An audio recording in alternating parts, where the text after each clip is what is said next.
एक भी कदम दिल्ली की जनता की तरफ नहीं उठाया गया। क्या उनकी पोस्टिंग कर दी और क्या उनकी नई तनख्वाह आने लग गई? भ्रष्टाचार खुलेआम चल रहा है भाजपा की सरकार के अंदर। नमस्कार, आप देख रहे हैं जेएनएन न्यूज़। मैं राजेश्वर चौहान। स्वस्थ लोकतंत्र के लिए विपक्ष का होना बहुत ज़रूरी है और जब सरकारें तानाशाह हो जाएं तो उस पर अंकुश लगाने का काम करते हैं। अंकुश नारंग विपक्ष के नेता हैं, एमसीडी नगर निगम में बात करते हैं। सर, बहुत बहुत स्वागत है आपका। बहुत बहुत शुक्रिया, धन्यवाद। अंकुश जी, एमसीडी में सब सही चल रहा है? सरकार तो कह रही कि सब कुछ ठीक है, ऑल इज वेल। देखिए, मुझे तो लगता है कि एक भी कदम भाजपा की तरफ से इस 8 महीने की सरकार में, जब से एमसीडी में आई है, और 11 महीने की सरकार जब से दिल्ली सरकार में आई है, एक भी कदम दिल्ली की जनता की तरफ नहीं उठाया गया। मैं आपको बताना चाहता हूँ, दिल्ली की जनता ने इनको 48 सीटें दी 70 में से, साथ के साथ सांसद दिए। ये उम्मीद से दिए कि अब 3 इंजन की 4 इंजन की सरकार आ जाएगी, एलजी साहब भी इनके अपने हैं, तो ये सारी जगह आ जाएंगे, तो दिल्ली के अंदर ना तो जल भराव होगा, बल्कि जनता को देखना पड़ा कि हल्की सी बारिश में भी भर भर के जल भराव हुआ। उनको लगा बाढ़ नहीं आएगी अभी दिल्ली के अंदर, बाढ़ भी आ गई दिल्ली के अंदर। फिर दिल्ली की जनता को लगा प्रदूषण नहीं होगा, फिर प्रदूषण भी हो गया दिल्ली की जनता के अंदर। दिल्ली की जनता को लगा कि मलेरिया डेंगू चिकनगुनिया से इस बारी राहत मिल जाएगी, लेकिन भर भर के केसेस आए, मलेरिया डेंगू चिकनगुनिया के केसेस भी आए। फिर दिल्ली की जनता को लगा प्रदूषण नहीं होगा इस बारी, फिर प्रदूषण भी हो गया। तो मुझे लगता है कि हर एक चीज पर भाजपा विफल हुई है, चारों के चारों इंजन फेल हुए हैं भाजपा। सरकार ये वायदा कर रही है, जो सफाई कर्मचारी हैं खासकर कि हर महीने हम 300-400 लोगों को पक्का कर रहे हैं। आप हाउस में हैं, सच्चाई क्या है आखिर वो जानना चाहती है जनता, क्योंकि सरकार तो हमेशा ही कह रही है कि सब ठीक है और हम अच्छा काम कर रहे हैं। देखिए, मैं आपको बताता हूँ, इनके आंकड़ों के हिसाब से इन्होंने अभी तक 1400 कर्मचारी पक्के किए, लेकिन मैं आपको असलियत बताता हूँ, आप सफाई कर्मचारियों से भी पूछना, उसके अंदर 2-3 चीजें हैं। एक, सफाई कर्मचारी जिनको 1400 को अभी इन्होंने नियुक्ति पत्र दिया, क्या उनकी पोस्टिंग कर दी और क्या उनकी नई तनख्वाह आने लग गई? जवाब है नहीं। तो जब नई तनख्वाह नहीं आई तो वो तो एक कागज का टुकड़ा इन्होंने हाथ में पकड़ा दिया। दूसरी बात मैं आपको बताता हूँ, जो 96-97 के लेफ्ट आउट केसेस हैं, क्या इन्होंने उसको ले लिया? नहीं लिया। तीसरी बात मैं आपको बताना चाहता हूँ, क्या ये सीनियरिटी बेसिस पे कर रहे हैं? जो अभी कर रहे हैं, ये कहते हैं कि अगर फरवरी का केस है, जैसे फरवरी 1998 का केस है, अगर जनवरी का कोई केस रह गया तो पहले जनवरी वाला केस होगा, फिर फरवरी का केस होगा। यही कहते हैं ना, ये अक्सर आपको कहते हुए सुनते हुए मिलेंगे। अब हाल पता क्या हो गया है? ये कहते हैं अपने कागज ले आओ। क्या एम्प्लॉय का फर्ज है, सफाई कर्मचारी का फर्ज है कि यहाँ पे अपने कागज जमा कराना? नहीं। आप किसी भी आप कंपनी में काम करते हो, प्रमोशन के लिए एम्प्लॉयर सारे डॉक्यूमेंट्स देता है कि एम्प्लॉय डॉक्यूमेंट्स लाता है? एम्प्लॉयर देता है, क्योंकि इतने साल से नौकरी कर रहा है, 25-30 वर्ष से काम कर रहा है वहां पे। तो ये कहते हैं उनको ले आओ, कागज ले आओ, और कागज के साथ 5-5 हजार रुपये ले लेते हैं। 5-5 हजार रुपये लेते हैं। मैं बड़ा खुल के बोलूंगा, बड़ा निष्पक्ष, भ्रष्टाचार खुलेआम चल रहा है भाजपा की सरकार के अंदर। और साथ में पोस्ट रिटायरमेंट बेनिफिट लेने हो, जिसको अपना चेक लेना हो, तो वो 30% दे दे उसमें से। अंकुश जी, इस पर जो ईयरली गैप है वो कहीं ना कहीं भ्रष्टाचार का एक बहुत बड़ा अड्डा है, क्योंकि गैप कर दिया, अब पूरा करने के लिए कैसे उनको लेंगे नौकरी पे? उसके लिए लाखों रुपए, मुझे कॉल आ रहे हैं, लाखों रुपए मांगे जा रहे हैं। तो आप इसकी आवाज़ हाउस में, क्योंकि उन लोगों की आवाज़ वहाँ तक नहीं पहुँच रही सरकार की, तो इसीलिए शायद विपक्ष होता है कि उनकी आवाज़ आपके जरिए सरकार तक पहुँचे। देखिए, मैंने ये स्टैंडिंग कमेटी के अंदर आवाज़ उठाई थी, मेरा स्टैंडिंग कमेटी के अंदर वक्तव्य भी है, और मैंने आवाज़ उठाई है सफाई कर्मचारियों के लिए, और मैंने 5030% सब बोला है, ये बात बोला है, मैंने साफ बोला है। और मैं सदन के अंदर भी आवाज़ उठाऊंगा, क्योंकि सफाई कर्मचारी रीढ़ की हड्डी है एमसीडी की। मतलब एक पार्षद अपनी सफाई की वजह से पहचाना जाता है, और वो सफाई कौन करता है? सफाई कर्मचारी। अगर सफाई कर्मचारी को आप खुश नहीं कर पा रहे, दूसरे दिल्ली के अंदर प्रदूषण भी हो रहा है, जल भराव भी हो रहा है, डेंगू मलेरिया चिकनगुनिया के इतने भर भर के केस हो रहे हैं, मौत भी हो रही है उनसे, तो ना तो दिल्ली की जनता भाजपा से खुश है, ना एमसीडी के अंदर जो भाजपा है उससे सफाई कर्मचारी खुश है, तो फिर खुश कौन है? और अंकुश जी, बीच में जो आपने बार बार कहा कि एमटीएस की हड़ताल हुई, पर आज भी वो लोग कहीं ना कहीं ठगे हुआ महसूस करते हैं, क्योंकि इकबाल साहब ने तोड़वा दी थी हड़ताल, ये वायदा कह के कि 3 मांगे मान ली गई और 1 महीने का समय दिया था कि आपकी जो सैलरी है पूरी आने लगेगी 27,900। पर वो आज भी फ़ोन कर रहे हैं, मेल कर रहे हैं, मुझे भी पूछ रहे हैं कि आप जब पूछें तो पूछिएगा। पर आप विपक्ष में हैं तो मैं आपसे पूछना चाहता हूँ, इसका हाउस में कुछ चल रहा है या फिर ठंडे बस्ते में गया सब? देखिए, हमने कंधे से कंधा लगा के उनके पूरी हड़ताल में साथ दिया। वो बेचारे अपने दशहरे पर, अपने करवा चौथ, हुई अष्टमी, छठ पूजा, दिवाली, उन्होंने सब सड़क पर निकाल दी।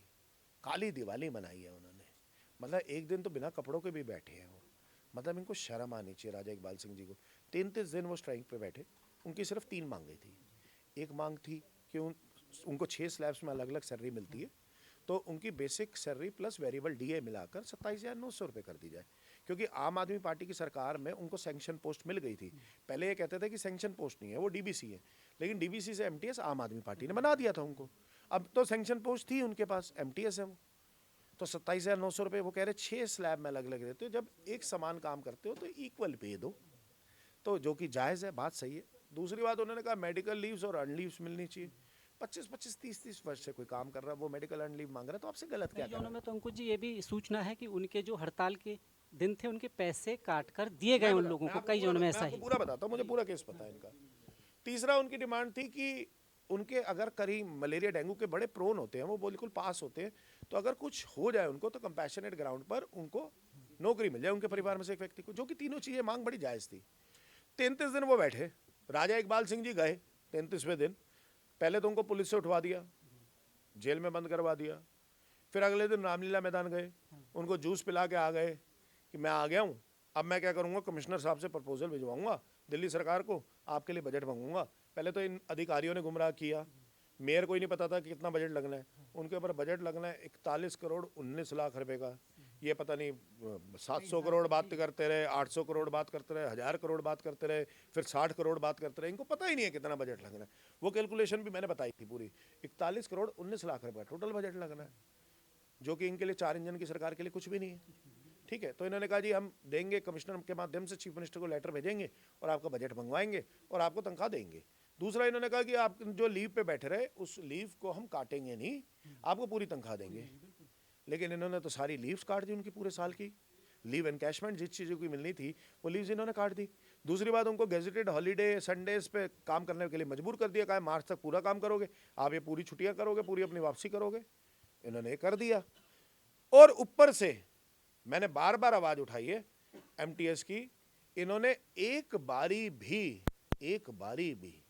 एमटीएस की दोबारा बात नहीं करी, उनका कोई प्रपोजल नहीं लाए, 41 करोड़ रुपए का बजट नहीं लाए, सिर्फ राजा इकबाल सिंह ने एक मीठी गोली दी, भाजपा ने एक मीठी गोली दी, उनको उठा दिया, फिर से उनको भी एमटीएस कर्मचारी को भी गुमराह किया, और गुमराह करने के बाद उनको लूट लिया। मैं कहूँगा उन परिवारों के साथ छल किया है। ये सिर्फ 5,000 लोग नहीं है, ये 5,000 परिवार हैं जिनके साथ मेयर राजा इकबाल सिंह ने छल किया है। शर्म आनी चाहिए भाजपा को, शर्म आनी चाहिए मेयर राजा इकबाल सिंह को कि सिर्फ अपना बाय इलेक्शन देखते हुए उनको उठाया ताकि चुनाव में प्रभाव ना पड़े, और फिर उसके बाद उनको बेसहारा छोड़ दिया। अंकुश जी चलते चलते एक सवाल, दिल्ली के पहले जब आपकी सरकार थी तो एलजी साहब खूब दिखाई देते थे, क्या हैं या वो छुट्टी पर चले गए या अभी कार्यकाल उनका ख़त्म हो गया, क्योंकि अब कहीं नज़र नहीं आ रहे। जब आपकी सरकार थी तो आए दिन मुख्यमंत्री से पहले वो नज़र आ जाते थे, क्या कारण है? देखिए, वो एलजी जो सुबह 8 बजे सड़क पे खड़े होकर दिल्ली की आम आदमी पार्टी की सरकार के अंदर खामियां निकालते थे, वो एलजी साहब पिछले 10 महीने 11 महीने से गुमशुदा है।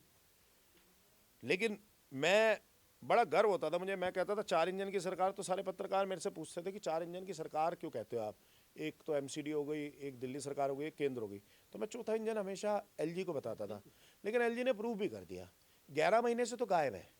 गुजरात में एक मैच देखते हुए उनकी फोटो आई, शुक्ला जी के साथ बैठे हुए थे और साथ में बात कर रहे थे और मैच देख रहे थे, ठीक है, मैच देखते हुए फोटो आई उनकी, दिल्ली से गायब होके। जब दिल्ली के अंदर भर भर प्रदूषण फैला हुआ है, लोग इतने परेशान हैं, खांस के मर रहे हैं, तो वो मैच देख रहे थे गुजरात के अंदर। लेकिन उन्होंने एक भाजपा के प्रवक्ता के रूप में बड़ा शानदार काम किया, उन्होंने अरविंद केजरीवाल जी को लेटर लिख दिया और ये बता दिया कि प्रदूषण उनकी वजह से जी। मुझे एक बात बताओ, 11 महीने हो गए भाजपा की सरकार में, प्रदूषण आया अक्टूबर नवंबर दिसंबर में, तो सितंबर में जो नहीं था तब तो रेखा गुप्ता थी सरकार में, अरविंद केजरीवाल तो थे नहीं। तो आप कह रहे हो प्रदूषण अरविंद केजरीवाल जी की वजह से आया, तो ये तो एक भाजपा के प्रवक्ता के रूप में काम करने लगे एलजी साहब। और शर्म आनी चाहिए ऐसे एलजी को, सीधा जाके कोई एमपी की चुनाव क्यों नहीं लड़ लेता या कोई एमएलए का चुनाव क्यों नहीं लड़ लेता। ऐसे प्रवक्ता के रूप में मुझे लगता है कि मोदी जी के आगे नंबर बनाने के चक्कर में उन्होंने लेटर भी लिख दिया और एक प्रवक्ता के रूप में काम। बहुत बहुत धन्यवाद। धन्यवाद, बहुत बहुत शुक्रिया। आम आदमी पार्टी से आते हैं अंकुश नारंग। जब सरकारें तानाशाह हो जाएं और जब सरकार लोगों की नहीं सुने तो मेन रोल होता है विपक्ष का। विपक्ष एक आवाज़ बनता है और शायद इंसाफ दिलाता है आम जनता को। आप देख रहे हैं JNN news, cameraman Ravi Kumar के साथ मैं राजेश्वर चौहान। धन्यवाद।